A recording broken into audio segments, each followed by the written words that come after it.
예, 안녕하십니까. 이번 주 강의를 시작하도록 하겠습니다. 자, 이번 주는 이제 강의 교환 89페이지 결과적 가중법부터 시작해가지고 위법성 파트로 넘어가가지고 뭐 정당방위까지 좀 보도록 하겠습니다. 먼저 강의 교환 89페이지에 나와 있는 결과적 가중법을 보면은 우리가 결과적 가중법이라고 하는 것은 기본적으로 고의에 의한 기본범죄와 그 고의에 의한 기본범죄에 내포되어 있던 어떤 중한 결과가 발생한 경우, 즉 과실에 의해서 중한 결과가 발생한 경우는 우리가 결과적 가중범이라고 그래요. 여러분들 교환 보시면은 형법 15조 2항에 규정되어 있는데 15조 2항도 이제 뭐 국문화 해가지고 법조문이 조금 바뀌었죠. 내용은 그대로지만 결과 때문에 형이 무거워지는 죄의 경우에 그 결과의 발생을 예견할 수 없을 때는 무거운 죄로 벌하지 않는다 그랬어요. 그렇기 때문에 결과가 무겁더라도 그 결과를 예견할 수 없을 때, 과실이 없을 때는 벌하지 않는다. 그러므로 최하 과실이 있다면 벌할 수 있다라는 의미로 여러분들이 15조 2항을 보시면 될 것 같아요. 그렇기 때문에 거기 보는 것처럼 결과적 가중범위란 고의의 기본범죄의 실행에 의하여 행위자가 예견하지 못했던, 그러나 예견할 수 있었던 중한 결과가 발생한 경우에 그 기본범죄와 중한 결과를 하나의 범죄로 해서 처벌한다는 겁니다. 하나의 범죄로 해서 기본범죄보다 형을 가중하는 범죄형을 말한다 그래가지고 우리가 흔히 말하는 상해치사죄라든가 폭행치사죄 뭐 이런 것들을 말한다. 그렇게 여러분들이 이해하시면 될 것 같아요. 자, 근데 이제 결과적 가중범 관련돼 가지고는 결과적 가중범을 설명할 때 결과적 가중범이 과연 책임주의에 부합하느냐와 관련돼 가지고 우리가 기본적으로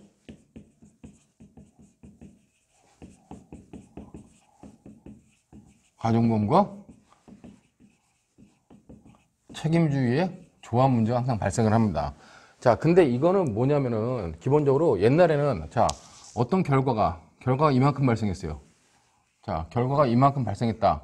그럼 이 결과에 대해서 행위자가 전부 책임을 지는 이런 형태의 그 결과 책임 사상이 옛날에 있었다는 겁니다. 그렇기 때문에 기본적으로 결과가 발생했으면 그 사람한테 고의가 있든 과실이 있든 인과관계가 있든 신경 쓰지 않고 그냥 결과에서 네가 다 책임져라 하는 결과 책임 사상이 과거에 아주 최초에 있었어요.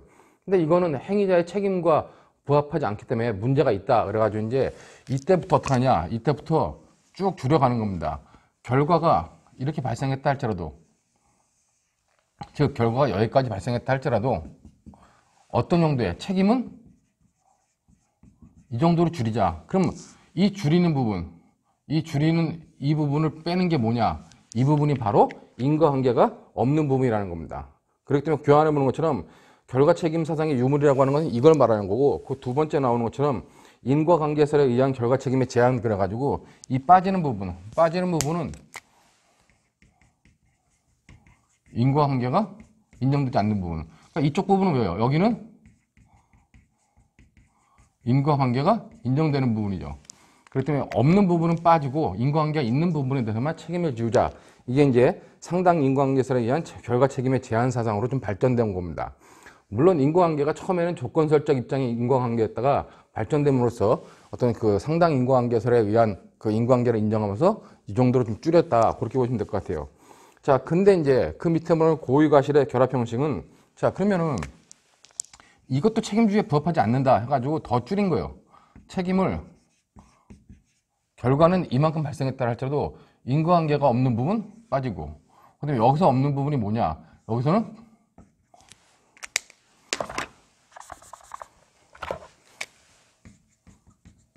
과실이 없는 부분은 빠지자는 겁니다. 즉 여기서 책임져야 되는 부분은 뭐냐? 책임져야 되는 부분은 인과관계가 있다 할지라도 어떤 인과관계가 있는 경우 플러스 과실이 있는 예견 가능한 과실이 있을 때만 책임을 짓는 거고 과실이 없는 부분은 빼버리자 하는 게 이 고의과실의 결합 형식이에요. 그렇기 때문에 결과적 가중범위 이렇게 봤을 땐 책임주의에 부합하려면 최소한 고의가 있어야 되고 그다음에 과실로 인한 행위와 인과관계가 있어야 되고 그 과실에 대해서는 예견 가능성이 있어야 된다라는 의미로 줄어들었다는 겁니다. 자, 근데 그 다음에 관련돼 가지고 밑에 보면 이제 마지막 나오는 것이 책임주의의 저희 직접성 원칙이죠. 자, 그러면 여기서 이만큼은 빼뜨렸어요. 즉 책임은 이 정도만 지어야 된다. 여기 빠졌는데 자, 이거 빠져나가는 거예요. 인과관계가 없어 빠져나가고 과실이 없어 빠져나가고 여기서 빠져나가는 건 뭐냐? 여기서는 이제 즉 인과관계와 인과관계가 있고 이 과실이 있다는 건 결국 예견 가능성이 있는 건데 예견 가능성이 있는데 이 인과관계 관련돼 가지고 인과관계가 있다고 다 인정할 것이 아니라 인과관계 중에서도 직접적인 인과관계가 있을 때 우리가 직접성의 원칙이라고 하는데 인과관계 관련돼 가지고 직접성의 원칙을 요구하게 돼요. 그렇다면 이건 왜 빠지는 건? 그렇기 때문에 직접성이 없는 것들은 빠지게 된다는 겁니다. 이렇게 바라보는 것이 지금에 있어서의 결과적 가중범위고 지금 이 밑에 있는 맨 마지막에 있는 결과적 가중범위 그래서 책임주의에 부합한다라고 하는 것이 다수결적 견해예요. 근데 이제 일부 견해들은 결과적 가중범위라는 게 고의의 기본범죄와 중한 과실에 의한 중한 결과가 발생했는데 두 개를 합쳐놨을 때 고의범과 과실범을 합쳐놨을 때보다 결과적 가중범위 형이 무거운 경우가 있다. 그러므로 그런 부분에 있어서는 아직까지 책임주의와의 조화가 이루어지지 않고 있다라고 이제 비판하고 있는 견해들도 있습니다. 근데 여러분들이 기본적으로는 여기 이제 교환에 나온 것처럼 결과적 가중범과 책임주의라고 하는 것은 결과가 발생했을 때 처음에 결과에 대해서 다 책임지는 것에 대해서 점점점 결과에 대해서 책임 범위를 좁혀서 지금까지 이 정도 왔고 이 정도라면 책임주의와 조화가 이루어진 거 아니냐 하는 견해가 다수결적 견해다. 그 정도만 여러분들이 이해하시면 될 것 같아요. 이제 이후에 배워야 되는 결과적 가중범위에 있어서 어떤 그 성립 요건들은 바로 이런 인과관계와 예견 가능성을 요구한다. 즉 고의의 기본 범죄와 중한 결과 사이에 인과관계와 예견 가능성을 요구한다 하는 정도만 여러분들이 잘 생각해 두시면 될 것 같습니다. 자, 이 정도가 결과적 가중범위와 책임주의의 조화 문제다. 그렇게 보시면 될 것 같고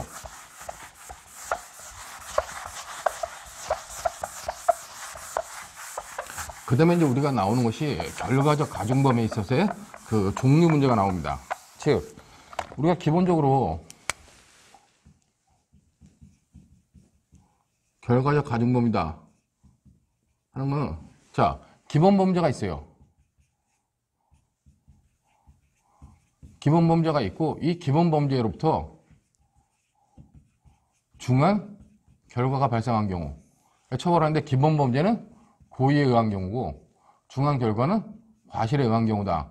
이게 이제 기본적으로 결과적 가중범의 기본적인 형태라는 거예요. 그렇기 때문에 여러분들 결과적 가중범의 종류를 보면 진정 결과적 가중범과 부진정 결과적 가중범이라고 하는데 두 개로 구분할 수 있다는데 이 진정 결과적 가중범은 기본 범죄는 고의고 중한 결과는 과실에 의해 발생한 경우 이걸 우리가 기본적으로 그냥 결과적 가중범, 진정 결과적 가중범이라 하는 겁니다.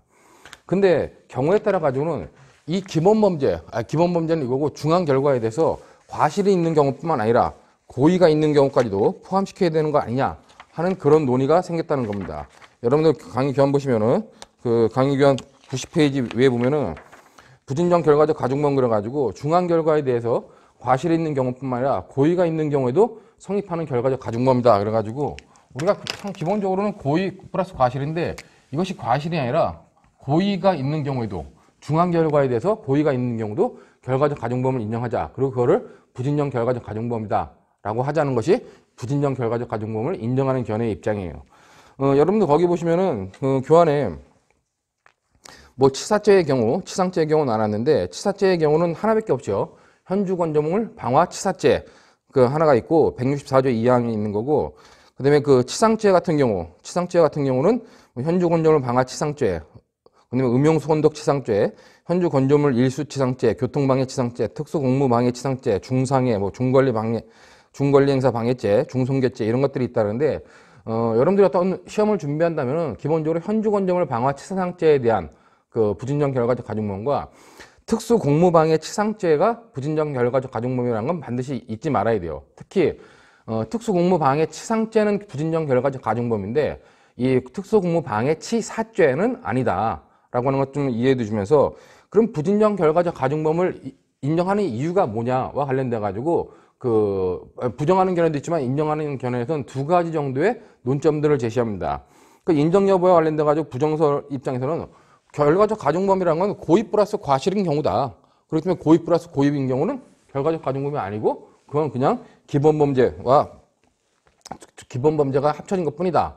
이렇게 판단하는 것이 부정설이에요. 근데 제가 국내에서 볼 때는 부진정 결과적 가중범을 부정하는 견해가 뭐 한 분 정도 계셨는데 최근에 그 책을 개편하시고 보니까 부진정 결과적 가중범을 부인했다가 이제는 인정한 쪽으로 견해를 바꾸신 것 같아요. 그렇기 때문에 결국 국내 대부분의 견해는 부진정 결과적 가중범을 인정한다. 그것이 절대 다수설의 입장이고 뭐 판례 입장도 인정한다. 그렇게 여러분들이 이해하시면 될 것 같습니다. 그러면 이걸 우리가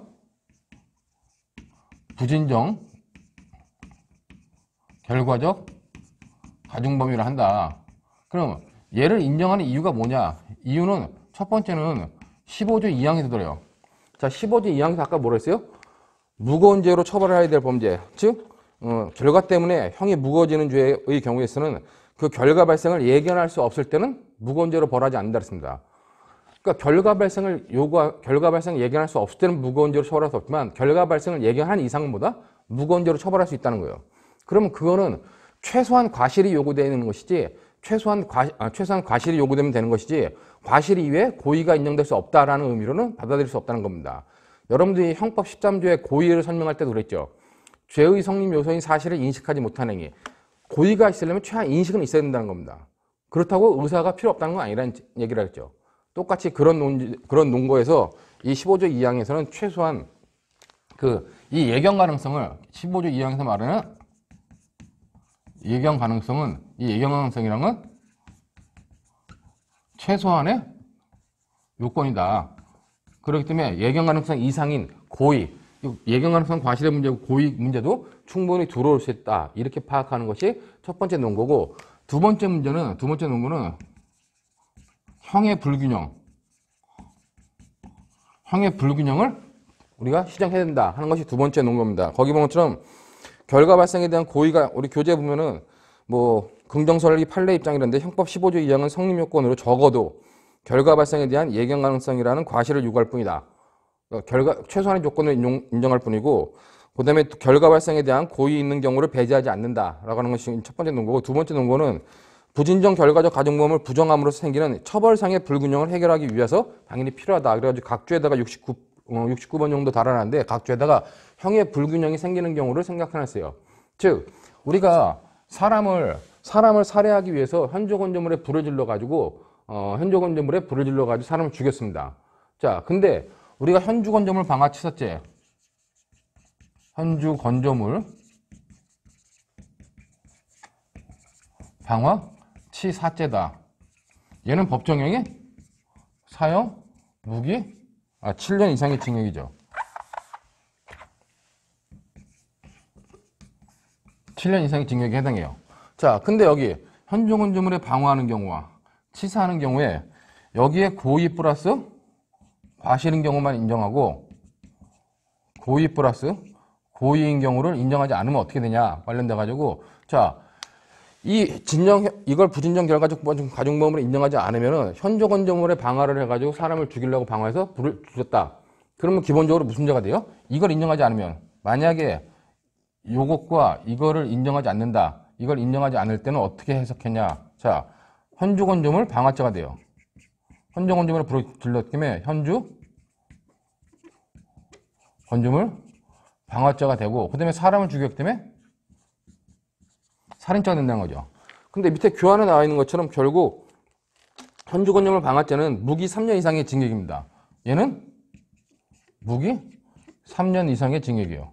자, 살인죄는 사형, 무기 5년 이상의 징역입니다. 자, 그럼 이랬을 때 두 개에 대해서 상상적 경험으로 처리한다. 그럼 결국 무거운 형인 사형, 무기 5년 이상의 징역으로밖에 처벌을 못한다는 겁니다. 근데 과실인 경우, 고의하고 과실인 경우에는 사형, 무기 7년 이상의 징역까지 처벌할 수 있는데, 고의가 오히려 중한 결과에 대해서 고의만 있는 경우는 사형, 무기 5년 이상의 형으로밖에 처벌 못한다. 즉 이것과 이것이 불균형이 일어난다는 거죠. 그렇기 때문에 결국 이때에서는 이 과실에는 이런 과실뿐만 아니라 중한 결과에 대한 과실뿐만 아니라 고의까지 포함하는 것으로 해석하는 것이 타당하다 하는 것이 우리 판례 입장이다. 그렇게 여러분들이 생각을 하시면 될 것 같습니다. 그렇기 때문에 거기 관련돼 가지고 이 부진정 결과적 가중범은 인정하는 것이 뭐 국내 절대 다수의 입장이자 판례 입장이다 보면서 인정하는 근거가 왜 그런지 논거 두 가지, 15조 2항에서 요구하고 있는 것은 최소한의 조건이라는 거, 그 다음에 그 형의 불균형을 해결하기 위한 것이다 라고 하는 두 가지 정도를 여러분들이 잘 알아두시면 될 것 같아요.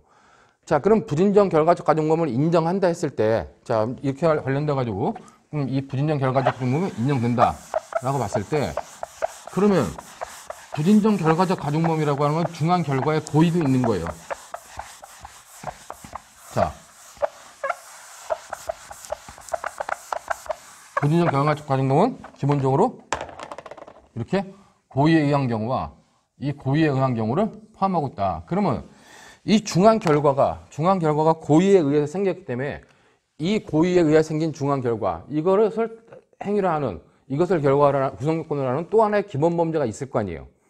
그랬을 때 그런 기본 범죄를 인정할 것이냐 하는 문제가 또 논의될 수 있다는 겁니다. 그렇기 때문에 여러분 거기 본 것처럼 부진정 결과적 가중범과 고의의 관계에 그래가지고 죄수 문제를 했는데 읽어보시면은 자, 부진정 결과적 가중범을 인정하는 경우 중한 결과에 대한 별도의 고의범 성립을 인정할 수 있을 것인지, 이 행위가, 이 결과가 고의로 일어났기 때문에 이 결과, 고의에 의한 이 행위를 갖다가 또 하나의 범죄로 인정할 수 있는지 견해가 대립하고, 인정한다면 고의에 의한 기본범죄가 성립한다고 인정했으면 그 성립된 부진정 결과적 가중범과는 어떤 관계가 있을 것이냐와 관련된 논의들이 바로 이 부분에 관련된 논의다. 죄수 문제다. 그렇게 보시면 될 것 같아요. 자, 그리고 예를 들어 거기 나왔죠. 예를 들어 방화를 하여 사람을 살해한 경우에 현주건조물 방화 치사죄 외에 살인죄도 인정할 것이냐의 문제라는데, 요 예를 들면은 좀 전에 지었지만은 사람을 살해하려고 현주건조물에 방화를 해가지고 사람을 죽였다. 그럼 기본적으로 뭐다? 기본적으로 자, 현주건조물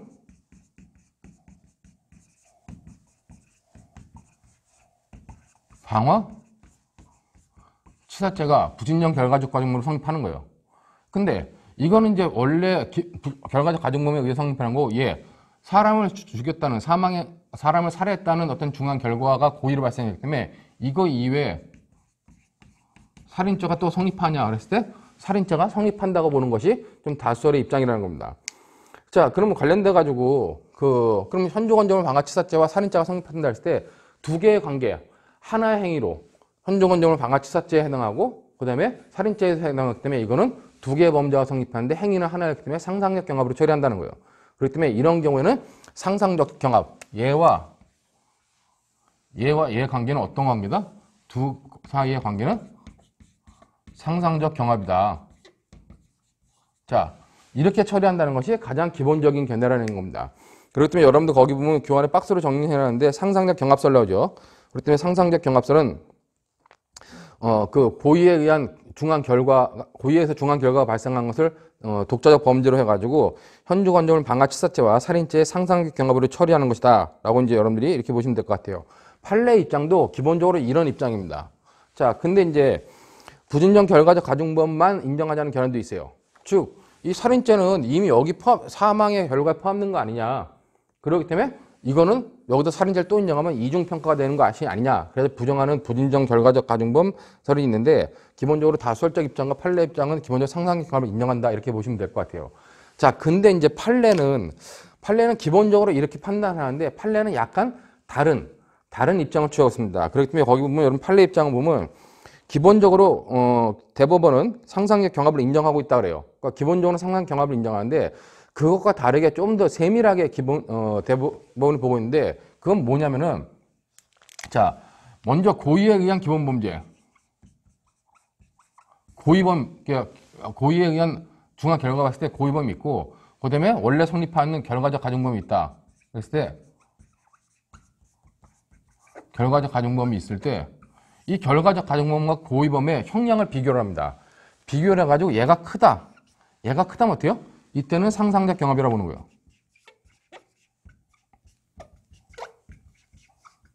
법정형이 이쪽이 크다. 그럼 상상적 경합으로 처리를 하고, 만약에 법정이 결과적 가중범이 크거나 같다? 이럴 때는 그냥 법조경합으로. 즉, 법조경합은 결국 고의범 성립하지 않았고 결과적 가중범만 성립하는, 이것이 일로 흡수되는 형태로 바라보고 있는 것이 판례의 구체적 방법이다. 그렇기 때문에 여러분도 거의 판례 관련돼 가지고는 제가 기본적으로는 상상적 경합을 인정한다고 그랬지만, 밑에 보면은 다른 한편 고의범의 법정형이 부진정 결과적 가중범의 법정형보다 중한 경우에는 양자가 상상적 경합에 있지만 그렇지 않은 경우, 중하지 않다는 건 같거나 결과적 가중범이 크다는 얘기죠. 그런 경우에는 그 특별관계에 있다. 그렇으면 결과적 가중범만 성립한다라고 보는 것이 기본적으로 판례 입장이다. 구체적 사례들을 그래서 91페이지에다가 좀 정리를 해놨습니다.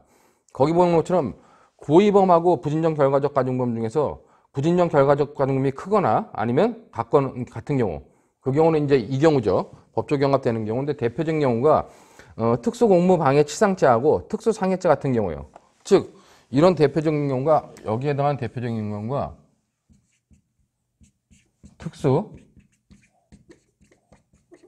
특수공무방해 치상죄와 그다음에 특수상해죄 같은 경우다. 이런 경우는 어떤 케이스냐면 공무 집행 중인 공무원이 공무를 집행하고 있는데 그 공무원한테 위험한 물건을 휴대해가지고 공무원을 갖다가 찌르는 경우입니다. 뭐 다치게 한 경우죠. 자, 여기서 보면 특수라는 건 이제 관련돼가지고 뭐 단체나 다중의 위력을 보이거나 위험한 물건을 휴대하는 경우인데 공무 집행 중인 경찰관한테 가가지고 깨진 유리병으로 경찰관의 얼굴을 때려가지고 얼굴에 상처를 입혔다. 그러면 그건 상해를 입힌 자체가 고의의 행위인데 이때 이 치상죄는 고의범도 포함하는 부진적 결과적 가중범이라고 봅니다. 이 특수공무방해 치상죄는. 자, 그러면 기본적으로 뭐다? 경찰 공무원한테 얼굴에 유리병을 때렸다. 공무집행 중인데. 그러면 이 특수공무방해 치상죄가 성립한다는 거예요. 얘 법정형은 뭐냐? 얘 법정형은 3년 이상의 유기징역입니다. 자, 근데 기본적으로 이 상해를 입힌 행위는 뭐냐? 상해를 입힌 행위만 놓고 얼굴에 상해를 입힌 행위만 놓고 보면 위험한 물건을 휴대해서 타인의 얼굴에 상해를 입히기 때문에 그거는 그냥 특수상해죄에도 해당한다는 얘기입니다. 자, 근데 특수상해죄가 이 어떤 중한 결과로 발생한 거에 대한 특수상해죄가 생각할 때 얘는 3년 이상 10년 이하죠. 자, 이렇게 됐을 때 결국은 뭐냐? 결국은 이쪽이 더 무겁지 않느냐? 그래가지고 판례는 이제 얘는 일로 흡수된다. 흡수된다고 보는 것이 판례 입장이라는 얘기예요. 그렇기 때문에 그런 정도에 관련된 얘기를 잘 보시면 될 거고 밑에 이제 고의범과 관련된 대표적인 것이 우리가 뭐 특수공무 똑같이 교환 보시는 것처럼 이렇게 뭐 특수공무 방해 치상죄 여기 똑같이 특수공무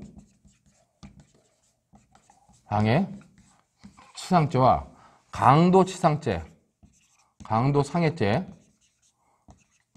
같은 경우를 비교하면은 자 절도를 하다가 발각이 됐어요. 그래서 자기를 체포하려는 경찰 공무원을 유리병을 들고 얼굴을 찔렀다. 그러면 절도가 체포를 면탈할 목적으로 폭행 협박을 했기 때문에 우리가 그런 경우에는 준강도가 됩니다. 근데 준강도가 사람의 얼굴을 찔렀기 때문에 강도 상해가 되겠죠. 자, 근데 그 사람이 경찰 공무원이었다. 그러면 특수공무방해치상죄에 해당한다는 얘기예요. 그리고 사람의 얼굴을 유리병 가지고 찌른 행위는 강도가 찔렀기 때문에 강도 상해죄가 성립한다고 보는 겁니다. 근데 이때는 어떡하냐? 얘는 3년 이상인데 강도 상해죄는 무기 또는 7년 이상이에요. 자, 그럼 얘가 무겁죠. 얘가 무거울 때 어떡하냐? 이때는 두 개가 같이 성립하고 두 개의 범죄는 상상력 경합으로 처리한다라고 하는 것이 판례의 입장입니다. 자, 그렇다면 그런 대표적인 예가 특수공무방해치상죄도 있고, 그다음에 뭐 강도살인죄, 현주건조물 방화치사의 관계도 강도살인죄로 처벌을 한다. 그렇게 치사의 경우엔 현주건조물 방화치사죄와 강도살인죄의 법정형을 여러분들이 좀 비교해 두시면 될 것 같습니다. 굉장히 중요한 판례이기 때문에 판례의 태도가 뭐 타당하냐? 기본적으로는 상상력 경합이 타당하죠. 근데 이제 판례는 이렇게 보는 것에 대해서 비판이 있겠지만은 판례가 이렇게 본다는 점을 여러분들이 명확하게 잘 이해해둬야 된다고 봅니다. 그 91페이지에 표준 판례 나오는데 표준 판례 첫 번째 거, 두 번째 거, 세 번째 거 있는데 첫 번째 건 좀 특이한 판례라 잘 봐야 돼요, 여러분들이요. 그 판례를 보면은 그 83년도에 나온 판례인데 거기 보시면은 판결류에 밑줄친 부분이 있어요. 현주건조물 방화치사상죄와 관련돼 가지고 사형 무기 7년 이상의 징역의 무거운 법정형으로 정하고 있는 취지에 비추어 보면 과실이 있는 경우뿐만 아니라 고의가 있는 경우도 포함된다. 그렇기 때문에 현주건조물 방화치사상죄와 관련된 치사죄와 관련돼 가지고는 그렇게 그렇게 가중처벌하는 것이 고의가 있는 경우도 포함한다. 부진정 결과가중범을 인정한다고 보는다고 해놓고 그 다음 밑줄을 보면은 현주건조물 내에 있는 사람을 강타하여 실신케 한 후 동건조물에 방화하여 소삭케 한 피고인을 현주건조물의 방화와 살인죄의 상상적 경합으로 의율할 것은 아니다 그랬습니다. 자, 이건 뭐냐? 밑에 보시면은 불을 놓은 집에서 빠져나오려는 피해자를 막아 소삭해 한 행위. 소삭해 한 행위는 한 개의 행위가 수개의 죄명에 해당하는 경우라고 볼 수 없고, 위 방화 행위와 살인 행위는 법률상 별개의 범위에 의하여 별개의 법익을 해야 하는 별개의 행위라고 할 것이니 현주건조물 방화죄와 살인죄는 실체 경합 관계에 있다 이렇게 본 겁니다. 즉 이거는 기본적으로 뭐냐? 기본적으로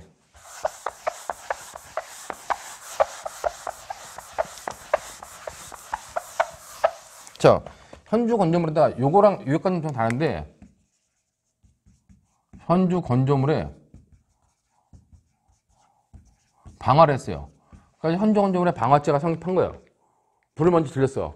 근데 그 집에 있는 사람들이 어떻게 한다? 그 집에 있는 사람들이 나오는데 그 집에 있는 사람들을 죽이려고 못 나오게 막았다는 겁니다. 자, 이건 행위가 뭐냐? 현주 건조물에 방화한 행위, 한 개의 행위 있고, 그 다음에 뭐다? 그 다음에 사람을 죽이려고 못 나오게 막은 행위. 이건 살인죄의 또 하나의 행위라고 판단을 해가지고 행위가 두 개가 되는 거죠. 두 개가 되기 때문에 이때는 우리가 실체적 경합을 판례가 인정한 것이다. 그렇게 여러분들이 이해해 두시면 됩니다. 그렇기 때문에 우리가 아까 봤던 건 사람을 죽이기 위해서 현주 건조물에 방화를 한 경우가 약간 다른 게, 기본적으로 현주 건조물에 방화를 해놓고 그러면 현주 건조물 방화죄 성립하죠. 그리고 거기 있는 사람들이 나오려고 그러는데 그때 그 사람들을 못 나오게 해서 사망하게 한 경우, 그거는 그냥 살인죄가 되고 두 개는 상경이 아니라 실경으로 처리하는 거다라고 하는 것이 표준 판례, 첫 번째 표준 판례이기 때문에 첫 번째 표준 판례는 그런 의미에서 여러분들이 잘 이해해 두실 필요가 있습니다. 자, 그 다음에 두 번째 표준 판례를 보면은, 자, 사람을 살해할 목적으로 현주 건조물에 방화하여 사망에 이르게 한 경우에 현주 건조물 방화치사죄로 의율해야 된다. 이건 기본적으로 당연한 건 부진정 결과적 가중범인데 당연한 거고, 이와 더불어 살인과의 상상적 경합으로 의율할 것은 아니며 존속살인죄와 현주 건조물 방화치사죄는 상상적 경합 관계에 있으므로 법정형이 충분한 존속살인죄로 의율함이 타당하다 그랬습니다. 이게 왜 그러냐면은, 자, 옛날에는 1997년도에 이제 개정된 것이 시행됐는데 95년도에 형법이 개정됐습니다. 그때 존속살해죄가 원래 그 당시에는 1995년도까지는 존속살해죄가 뭐냐면은 사형 무기징역밖에 없었어요. 그렇기 때문에 존속살해다. 그러면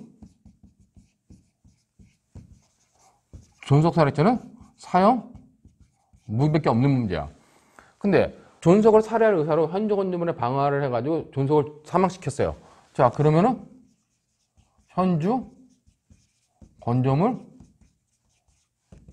방화 치사죄가 성립한다. 근데 얘는 사형 무기 7년 이상의 징역이죠. 자, 그럼 그 당시에 놓고 판단하면, 판례 입장에 판단하면 어떻게 돼요? 어떤 게 법정형이 더 무겁습니까? 이게 더 법정형이 무겁다는 거예요. 얘가 법정형이 더 무겁기 때문에 얘네 둘은 상상적 경합으로 처리한다 하는 것이 그 당시에 판례였다는 겁니다.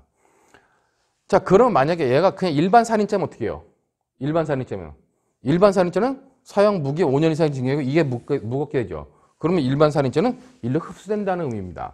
그다음에 그런 의미로서 여러분들이 이해해 주셔야 될 것 같습니다. 그다음에 이제 그 마지막에 표준 판례 세 번째는 아까 우리가 설명했던 것처럼 기본적으로 공무집행 중인 공무원한테 어떤 위험한 물건을 들고 위험한 물건들을 상해를 가한 경우, 그건 당연히 특수공무 방해치상죄가 성립하는데, 그 사람에 대해서 위험한 물건을 들고 상해를 가한 경우 특수상해죄가 성립한다 그랬어요. 자, 그러면 아까 말했지만 특수상해죄는 1년 이상 10년 이하. 그다음에 특수공무 방해치상죄는 3년 이상. 그렇기 때문에 특수공무 방해치상죄만 성립하고 특수상해죄는 성립하지 않는다라고 하는 그런 판례니까 그런 의미의 판례를 여러분들이 잘 받으시면 될 것 같습니다. 실제로 이 판례는 이 당시에 아까 두 번째 판례는 96년도 판례고 세 번째 판례는 2008년도 판례인데, 이게 이제 2008년도에는 상해죄 중에서 우리가 그 특수상해죄가 폭처법에 규정돼 있었습니다. 폭처법에 규정돼 있었는데 지금은 이제 특수상해가 형법으로 편입이 됐죠. 근데 그런 관련된 그 당시에 이제 이렇게 설명한 건데 지금도 유효한 논리다. 그렇게 여러분들이 받으시면 될 것 같습니다. 그렇기 때문에 결과적 가중범이다. 그러면 우리가 기본적으로 이렇게 고의에 의한 기본범죄로 과실이 발생하는 경우, 과실에 의한 중한 결과가 발생하는 경우, 이런 경우인 결과적 가중범, 고의에 의한 기본범죄와 고의에 의한 중한 결과까지가 인정하는 부진정 결과적 가중범 두 가지가 있다 보시면 될 것 같고, 그다음에 이제 두 번째로 고의에 의한 결과적 가중범과 과실에 의한 결과적 가중범이 있는데, 기본적으로 우리가 이건 다 고의라고 생각해요. 근데 이걸 고의에 의한 결과적 가중범이라는데, 경우에 따라 가지고는 이런 경우가, 여기가 과실인 경우도 있을 수 있다는 겁니다. 과실에 의해서 과실로 중한 결과가 발생한 경우, 이런 경우도 우리가 이론적으로 배제할 수 없다는 거예요. 단지 우리 형법 전상에 이런 건 없어요. 근데 여러분들 교환 보시는 것처럼 그 92페이지 보면 교환에 과실의 결과적 가중범 그려가지고 기본범죄 행위가 과실에 의한 경우라 했는데, 다만 환경범죄 단속에 관한 특별조치법 5조의 2항, 그다음에 건축법 77조의 3 2항에서는 과실의 결과적 가중범을 인정하고 있다. 그렇기 때문에 여러분이 상식적으로 형법전상에서는 과실에 의한 결과적 가중범을 인정하지 않지만, 이런 그 특별법에서는 과실에 의한 결과적 가중범도 인정하고 있다. 그렇게 여러분들이 봐두시면 될 것 같습니다. 자, 이것이 이제 결과적 가중범의 종류에 관련된 거고, 이제 결과적 가중범의 성립 요건을 봐야 되는데, 성립 요건은 복잡한 것 같지만 여러분들이 아까 처음에 봤던 결과적 가중범과 책임주의의 조화 문제, 결국 어떻게 발전해서 지금에 있어 결과적 가중범을 보는 그 마지막 견해, 직접성의 원칙을 인정하고 있는 그것이 현재 결과적 가중범의 성립 요건이다. 그렇게 여러분들이 보시면 될 것 같아요. 그렇기 때문에 자, 기본적으로 얘는 고의에 의한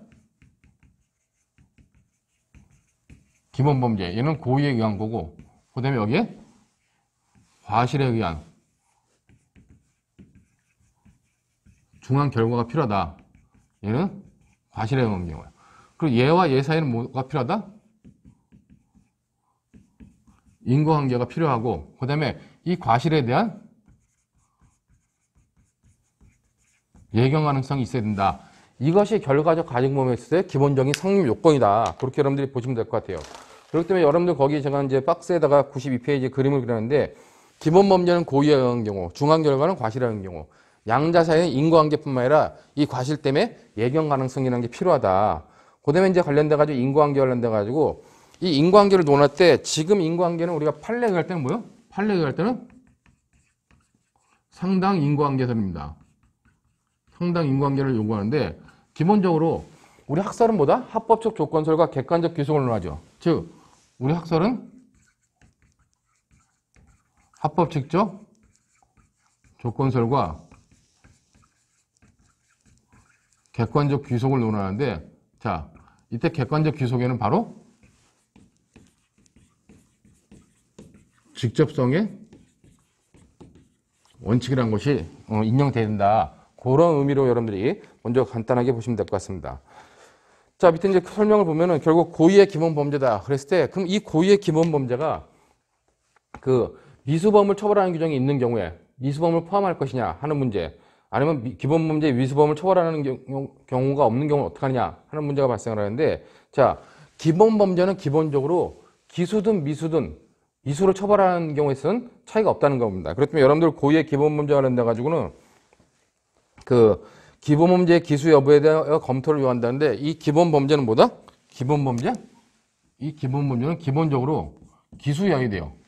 자, 기본적으로 기수해야 되는데, 경우에 따라 가지고는 이 기수 이외에 미수까지도 기본 범죄에 포함시키는 규정들이 있어요. 그렇기 때문에 거기 보는 것처럼 기본 범죄의 미수범을 처벌하는 규정이 있는 경우, 그래가지고 이제 강간상해치상죄라든가 강간살인치사죄 같은 경우는 뭐요?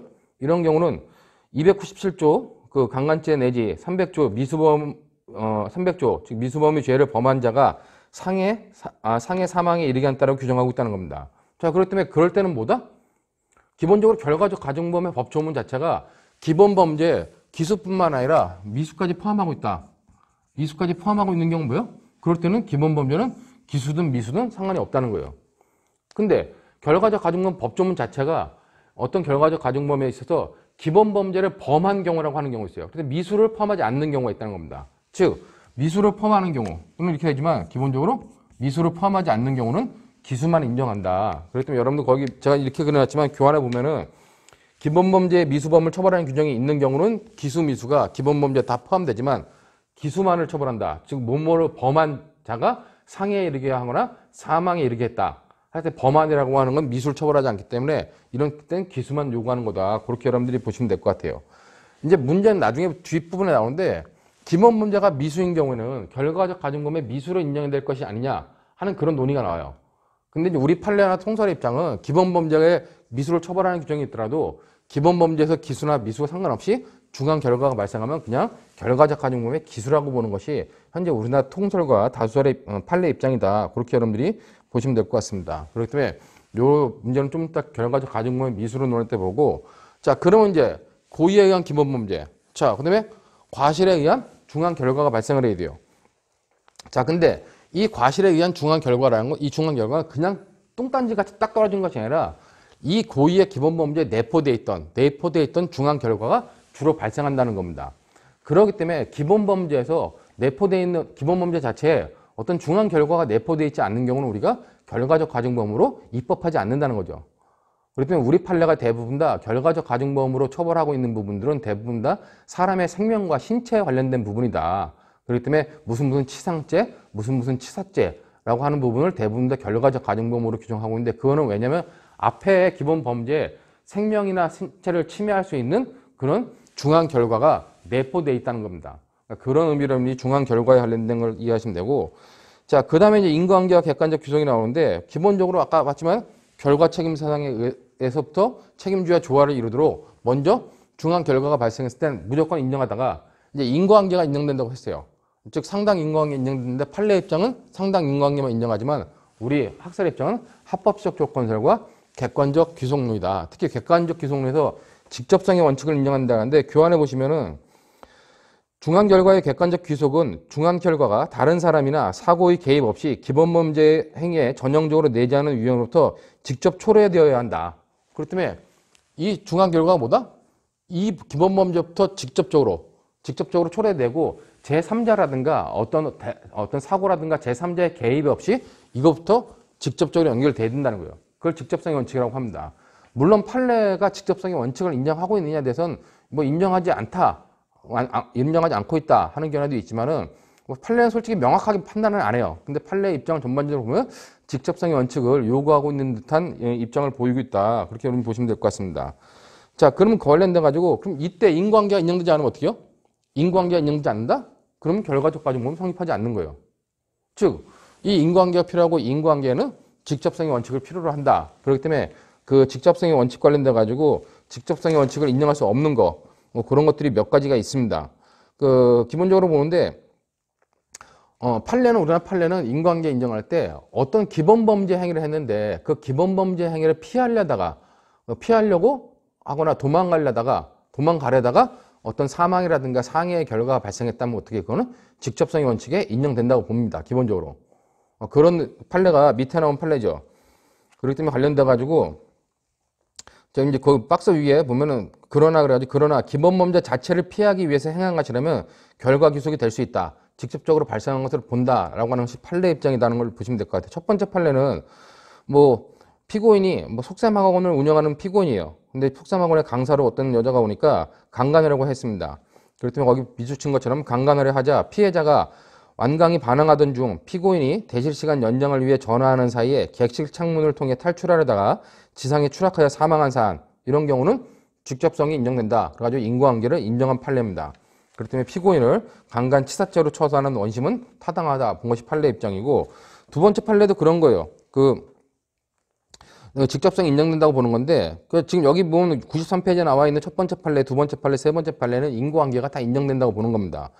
거기처럼 피해자가 그와 같은 감금 행위를, 피해자를 강간하려고 자동차에다가 싣고 감금하고 이제 어디로 가고 있는 상황인데, 피해자가 그런 감금 상태를 벗어나려고 차에서 내린 겁니다. 뛰어내린 거죠.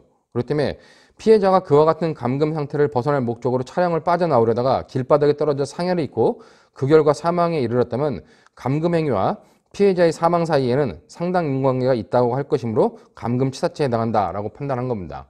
그렇기 때문에 감금 행위를 벗어나려고 차량의 문을 열고 뛰어내려다 죽었다. 그럼 감금치사죄가 성립한다고 보는 거예요.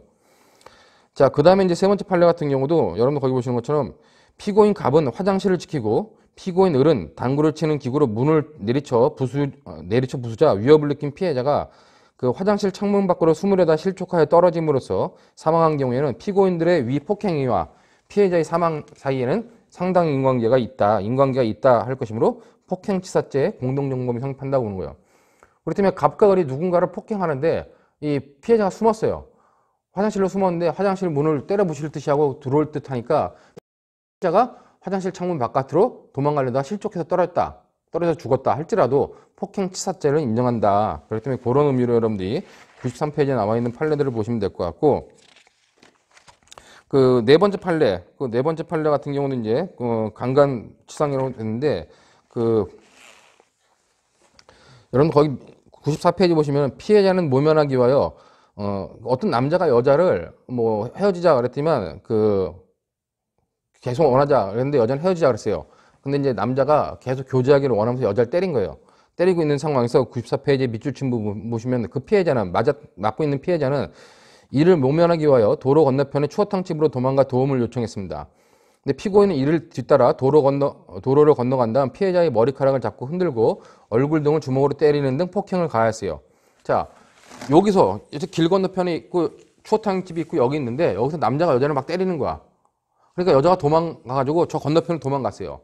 그랬더니 이 남자가 또 쫓아가서 추어탕집 앞에서 여자를 계속 때리는 겁니다.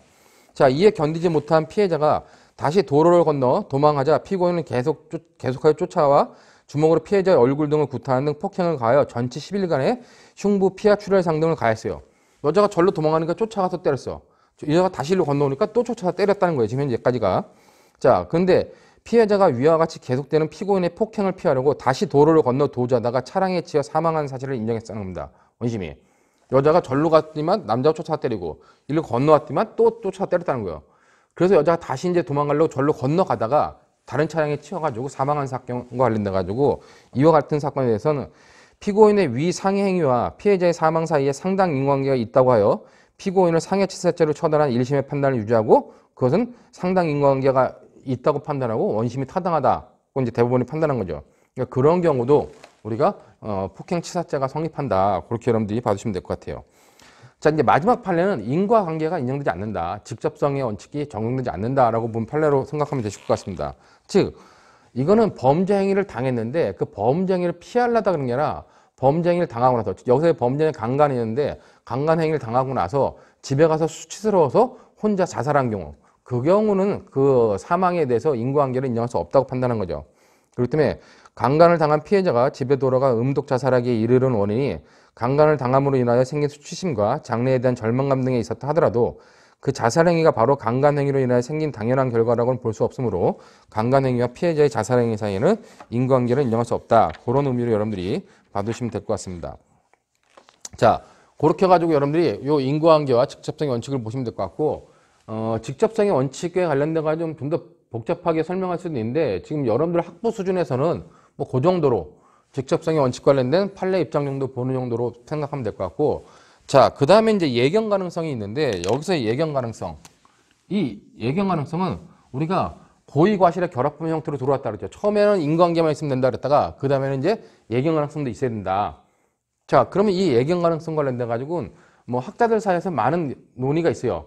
대부분의 학자들은 이 예견 가능성은 객관적 예견 가능성이다 이렇게 얘기를 합니다. 근데 이제 일부 교수님은 이 예견 가능성은 주관적 과실로서의 어떤 예견 가능성이지 객관적 가능성이 아니다. 원래 객관적 가능성은 이 합법적 조건설과 객관적 귀속할 때 객관적 귀속의 하나의 척도로서 객관적 가능성이 여기 객관적 예견 가능성이 객관적 귀속의 척도로서 인정되고 또 하나의 척도로 직접성 원칙이 인정된다. 그리고 예견 가능성은 주관적 예견 가능성이다. 주관적 과실이다. 이렇게 생각하시는 분들도 있습니다. 뒷부분이 제가 볼 땐 타당한 것 같은데 아직 그 부분에 대해서 학부생들한테 설명하기에는 좀 많은 어려움이 있어가지고 여러분들 수준에서는 그냥 예견 가능성은 다수의 학설의 입장인 객관적 예견 가능성을 말한다 하는 의미로 받아들이시면 될 것 같아요. 즉 주관적 구성요건 요소이다. 근데 그렇게 보시면 될 것 같은데 그럼 판례가 어떻게 뭐냐 관련돼가지고 판례는 기본범죄와 중앙결과사의 인과관계뿐만 아니라 예견 가능성이 다 있어야 된다 그래요. 이것도 필요하고 이제는 이것까지 필요하다라고 보는 거죠. 그렇기 때문에 그 판례들을 보시면은 판례를 기본적으로 첫 번째 판례, 두 번째 판례, 세 번째 판례, 네 번째 판례가 있는데 첫 번째 판례 같은 경우는 여러분들 거기 보시는 것처럼 기본적으로 사람의 얼굴과 가슴에 대한 가격은 신체에 대한 중대한 지장을 초래할 수 있고 더구나 두뇌 부위에 대하여 두개 결손을 가져올 정도로 타격을 가한 경우에는 치명적인 결과를 가져올 수 있다는 것은 누구나 예견할 수 있는 일이라 할 것이므로 원심이 피고인에게 피해자의 사망의 결과에 대한 예견 가능성이 있었던 것으로 인정하여 피고인을 상해치사죄로 의뢰한 조치는 정당하고 이 점에는 다투는 논지는 이유 없다 그랬습니다. 이건 기본적으로 상해치사죄와 관련돼 가지고는 기본적으로 인과관계뿐만 아니라 예견 가능성이라는 걸 인정해야 된다. 예견 가능성이 필요하다고 본 판례고, 그 다음에 중요한 건 뭐다? 이 예견 가능성을 인정하고 있는 대표적인 거는 사람의 얼굴이라든가 두뇌 부분, 머리 부분을 심하게 구타하는 경우는 사망의 결과를 충분히 예견할 수 있다라고 하는 것이 판례의 입장이다 고 보시면 될 것 같아요. 자, 그 다음에 있는 이제 표준 판례가 두 개 나오는데, 표준 판례는 뭐다? 표준 판례는 인과응례는 인정되는데 예견 가능성이 없어가지고 중한 결과에 대해서 어떤 책임을 묻지 않는 그런 판례로 여러분들이 생각하시면 될 것 같습니다. 그랬더니 거기 보면 표준 판례 90년 9월 25일 날 나온 거 90도 1596 판결 보시면은 폭행 치사죄는 결과적 가중범으로서 폭행과 사망의 결과 사이에 인과관계가 있는 외에, 그러니까 당연히 인과관계가 있어야 된다고 판례가 인정하고 있죠. 그런 외에 사망의 결과에 대한 예견 가능성, 즉 과실이 있어야 하고, 이러한 예견 가능성의 유무는 폭행의 정도와 피해자의 대응 상태 등 구체적 상황을 살펴서 엄격하게 가려야 하는 것이다. 자, 결국 이것과 이것이 다 필요하다 보는 거예요. 근데 요 사안은 뭐냐? 요 사안은 공장에서 동료 사이에 말다툼을 하던 중에 피고인이 삿대질하는 것을 피하고자 피해자가 자신이 두어 걸음 뒷걸음치다가 회전 중이던 십자형 스빙기계 철받침대에 걸려 넘어진 정도라면 당시 바닥에 위와 같은 장애물이 있어 뒷걸음치면 장애물에 걸려 넘어질 수 있다는 것까지를 예견할 수 있었다 하더라도 그 정도로 넘어지면서 머리를 바닥에 부딪혀 두개골절로 사망한다는 것은 이례적인 일이어서 통상적으로 일반인이 예견하기 어려운 결과라고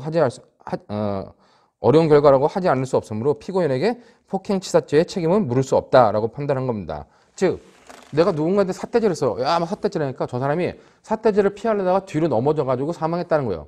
거기 이제 걸릴 것만한 스빙기가 있어가지고 거기 걸려가지고 넘어져가지고 죽었다는 건데, 저 사람의 사망에 대해서는 나한테 인과관계가 인정된다는 거예요. 내가 삿대질했기 때문에 피하다가 넘어졌기 때문에 인과관계는 인정된다는 거예요. 근데 그렇게 넘어졌을 때 거기에 특수한 뭐 기계가 있어가지고 사망하리라까지는 예견할 수 없다라고 판단해가지고 판례는 인과관계는 인정되지만 이거는 인정되지 않는다라고 본 판례가 그 표준 판례의 첫 번째 겁니다. 두 번째 표준 판례를 보시면은 역시 똑같은 게 인과관계는 인정되지만 예견 가능성이 없다고 보는 거죠. 즉, 이거는 이제 뭐 속칭 생일빵, 여러분들이 생일빵 아는지 모르겠지만 생일이라고 친구들끼리 막 때리는 거 있죠. 근데 그런 생일빵을 했는데 맞은 친구가 죽은 겁니다. 거기 보는 것처럼 근데 비추친 부분 보시면 94페이지에 비록 피고인의 폭행과 피해자의 사망 간에는 인과관계는 인정된다. 얘가 때려서 죽은 건 맞다. 인과관계는 인정되는데 판시와 같은 폭행의 부위와 정도, 피고인과 피해자의 관계, 피해자의 건강 상태 등 재반 사정을 고려해 볼 때 피고인이 폭행 당시 피해자가 사망할 것이라고 예견할 수 없었다는 이유로 피고인에 대한 공소사실 중 폭행치사의 점은 범죄 증명이 없는 경우로서 무죄라고 판단하는데 이것은 타당하다 본 겁니다. 그렇기 때문에 생일빵을 때렸어. 근데 애가 죽었어. 인과관계는 인정되지만 얘가 죽으리라고 예견할 수는 없었다는 거예요.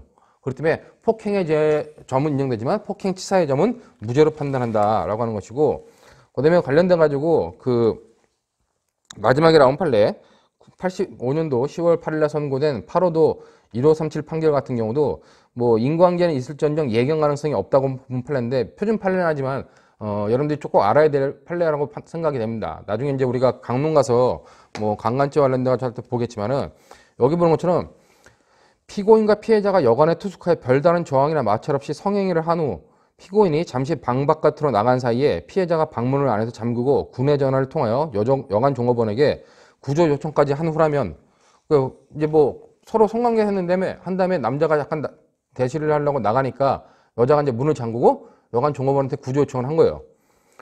그런 후라면 일반 경업칙상 이러한 상황 안에서 피해자가 피고인의 방문 흔드는 소리에 겁을 먹고 강간을 모면하기 위하여 3층에서 창문을 넘어 탈출하다가 상해를 입은 것이라고 예견할 수는 없다.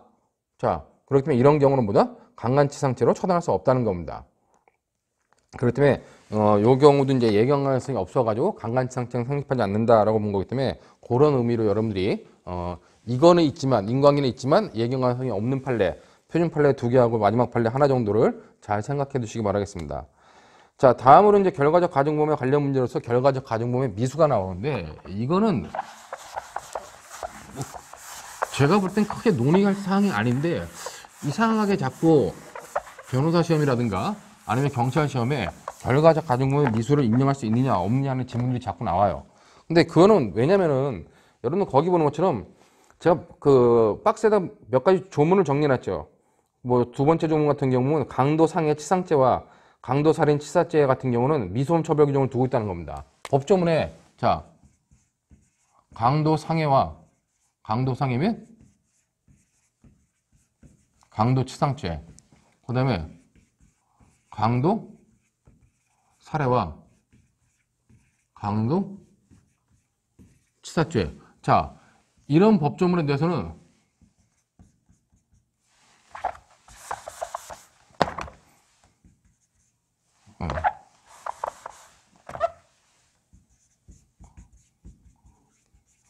미수범을 처벌한다 하는 조문이 있어요. 자, 이때 미수범을 처벌한다 했을 때 이 미수범 처벌이 이 강도상해죄는 결합범이죠. 결합범이고 이 강도치상죄는 결과적 가중범입니다.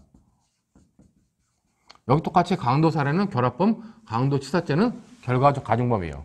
자, 이랬을 때 이 미수범을 처벌한다 할 때 미수범 처벌 규정이 있으면 얘가 얘한테도 적용되고 얘한테도 적용되겠느냐 관련돼 가지고 얘한테도 적용되긴다 라고 판단해 가지고 이때 강도치상죄에서 강도가 미수인데 상해의 결과가 발생하면 그건 결과적 가중범 미수로 판단해야 한다 라고 주장하는 견해가 있다는 겁니다.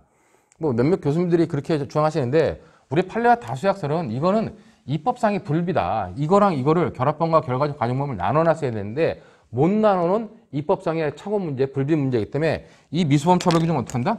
이 미수범 처벌 규정은 얘한테만 결합범한테만 적용되고 얘한테는 적용되지 않는다. 적용되지 않는다라고 하는 것이 다수설과 판례의 입장이다. 그렇게 여러분들이 이해해 두시면 될 것 같아요.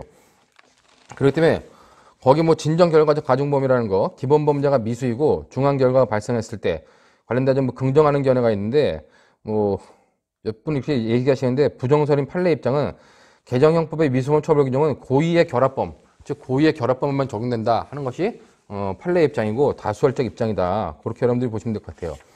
그 다음에 이제 결과적 가중범을 나누다 보면은 결과적 가중범에 대해서는 기본적으로 뭐 아까 말했지만 진정 결과적 가중범과 부진정 결과적 가중범이 있다는데 부진정 결과적 가중범으로 대표적인 것 중에 하나가 현주 건조물 일수 치상죄가 있어요.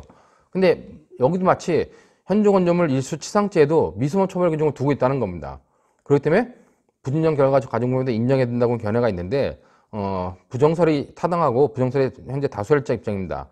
182조는 우리가 원래 삭제돼야 될 것인데 잘못하여 삭제가 안 된 규정이다. 그러니까 입법상의 어떤 과오 때문에 생기는 문제이지 이건 이론적으로 생길 문제는 아니다라고 판단하는 것이 기본적으로 학설, 다수설과 판례 입장이다. 그렇게 보시면 될 것 같습니다.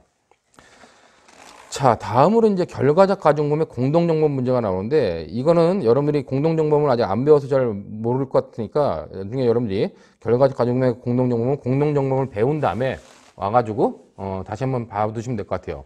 기본적으로 결과적 가중범은 고의의 기본범죄, 과실에 의한 중한 결과가 있을 때 그럼 과실에 있어서 과실범의 공동정범을 인정할 것이냐 말 것이냐에 따라 가지고 결과적 가중범의 공동정범을 인정할 것인지 말 것인지 견해가 나눠진다는 겁니다. 나중에 보시면 되겠지만 우리 판례는 과실범에 있어서의 결과적 가중범을 인정을 해요. 그런데 이제 학설은 결과적 가중범, 과실에 있어서의 공동정범을 인정하지 않는데 우리 판례는 과실에 있어 공동정범을 인정한다. 그럼 판례 입장이 뭐 어떻게 해요? 결국 결과적 가중범의 공동정범도 인정하는 것이다 라고 보시면 될 것 같고 맨 밑에 이제 주의 그래가지고 결합범의 공동정범이라는데 그 부분도 나중에 여러분들이 공동정범 다 배우고 나서 다시 한번 살펴보면 될 것 같습니다. 그렇기 때문에 결과적 가중범의 공동정범은 지금 따로 설명하지 않고 나중에 우리가 공동정범 다 배우고 나서 그때 가서 중간에 한번 또 설명하도록 하겠습니다. 자, 이렇게 해서 결과적 가중범에 관한 설명은 다 마치도록 하고 잠시 쉬었다가 위법성 파트로 바로 넘어가도록 하겠습니다.